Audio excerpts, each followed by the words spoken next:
আপনারা নাগরপুর জমিদার বাড়ির পেছনের অংশ দেখতে পাচ্ছেন। আমি এখন জমিদার বাড়ির সীমানার বাহিরে আছি। আপনারা জমিদার বাড়ির ভেতরের কলেজ ক্যাম্পাস দেখতে পাচ্ছেন। দেয়ালের ঠিক বাইরে আজকে আমরা এই বাড়িটি ঘুরে দেখব।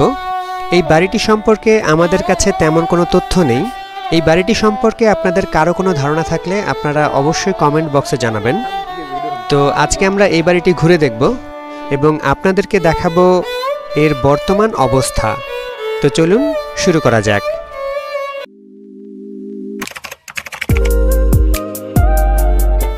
এটা হচ্ছে নাগরপুর জমিদার বাড়ির পেছনের অংশ। এটা জমিদার বাড়ির বাহিরের অংশ দিয়ে ঘুরে আসতে হয়।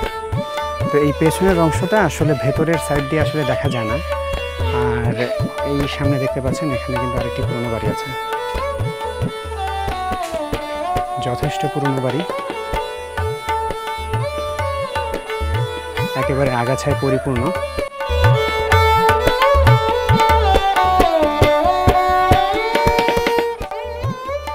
বাড়ির দেয়ালের প্লাস্টার খসে পড়েছে এবং নিচের তলার যেসব দরজা এবং জানালাগুলো আছে ওগুলো একদম ইট দিয়ে সিল করে দেয়া আছে এবং বাড়ির দেয়ালের প্রায় পুরো অংশটুকুই আগাছায় পরিপূর্ণ দেখতে পাচ্ছি।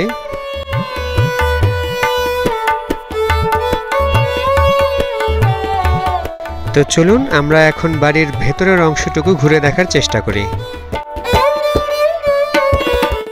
এটা একেবারেই পরিত্যক্ত বাড়ি বোঝাই যায়। এখানে সিঁড়ি উঠে গেছে দোতলার দিকে।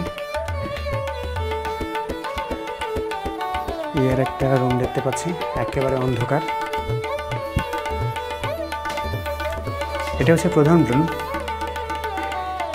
এই প্রধান রুম থেকে ডানে এবং বামের দিক দিয়ে অন্যান্য রুমে ঢোকা যায়।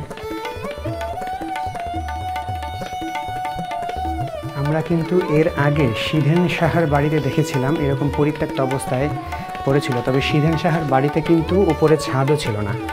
আপনারা যারা সিধেন সাহার বাড়িটি দেখেননি তারা আই বাটনে ক্লিক করে দেখে আসবেন। আমি আই বাটনে সিধেন সাহার বাড়িটি দিয়ে রাখবো। তো এইটা ছাদ ভেঙে না পড়লেও এখানে কিন্তু খুবই জরাজীর্ণ অবস্থায় ভবনটি এখন আছে। সত্যি কথা বলতে ভবনটি ছাদ ভেঙে পড়ার অপেক্ষায় আছে। একেবারে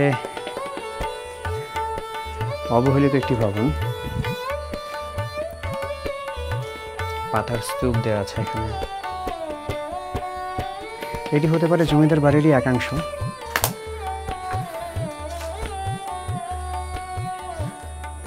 তো জায়গাটা খুবই অবহেলিত এবং জরাজীর্ণ। এই পাশের দরজাটা বন্ধ, পাতা দিয়ে একদম স্তূপ করে রাখা আছে। আর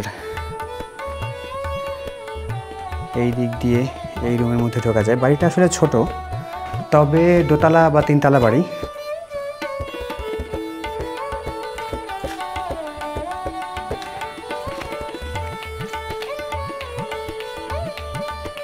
দেখতে পাচ্ছেন বাড়িটা কিন্তু দোতলা এবং ওপরের পুরো অংশটাই মোটামুটি একেবারে আগাছায় জেঁকে বসেছে। আগাছা বলতে মূলত বট গাছ, আর আগাছার বয়স যথেষ্ট বোঝাই যায়। দেখতে পাচ্ছেন সিঁড়ি, সিঁড়ি বেয়ে উপরের দিকে উঠছে।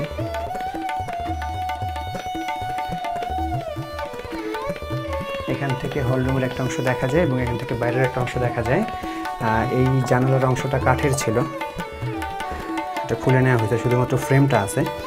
আর সিঁড়িটা কিন্তু খুবই চিকন এবং ছোট। দেখেন সিঁড়ির এই ফাটলের অংশ দিয়ে কিন্তু বট গাছের শিকড় উঠে গেছে। নিচের তলার গঠন এবং দুই তলার গঠন প্রায় একই, তবে লক্ষ্য করলাম বাড়ির দরজা জানালার কোনো অংশই আর অক্ষত নেই, সবকিছু খুলে নেওয়া হয়েছে।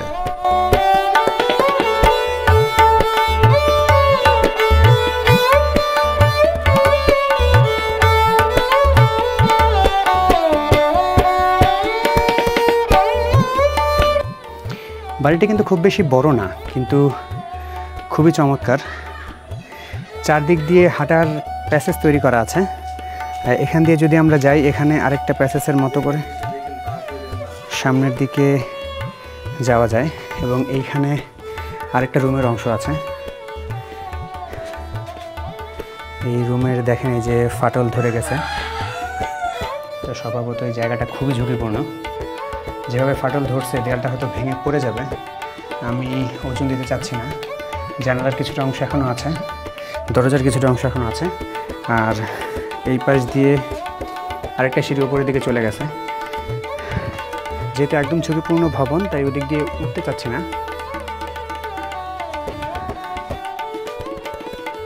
এই দিক দিয়ে বের হলে আমরা মূল ভবনের দিকে এখন সংযুক্ত হব।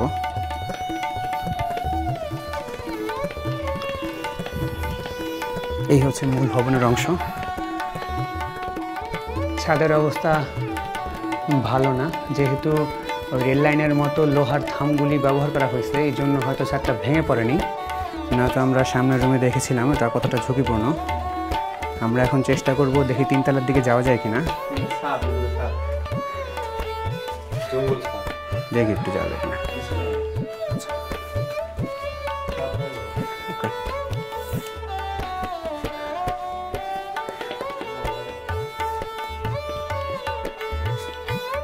এটা হচ্ছে ছাদ। হ্যাঁ, এটা হচ্ছে ছাদ। একেবারে জঙ্গল হয়ে আছে।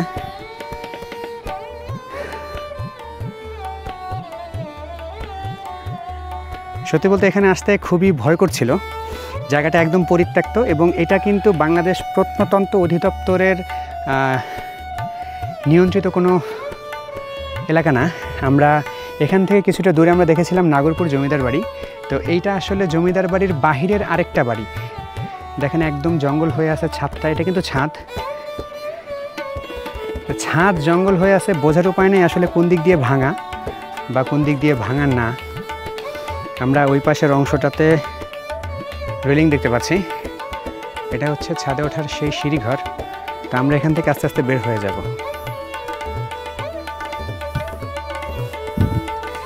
তো এই ছিল আরও একটি অদেখা জমিদার বাড়ির অবস্থা।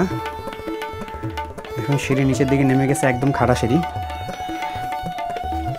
পরগাছা উঠে গেছে। দেয়ালের প্রায় প্রত্যেকটা অংশ দিয়ে পরগাছার শিকড় আমরা দেখতে পাচ্ছি।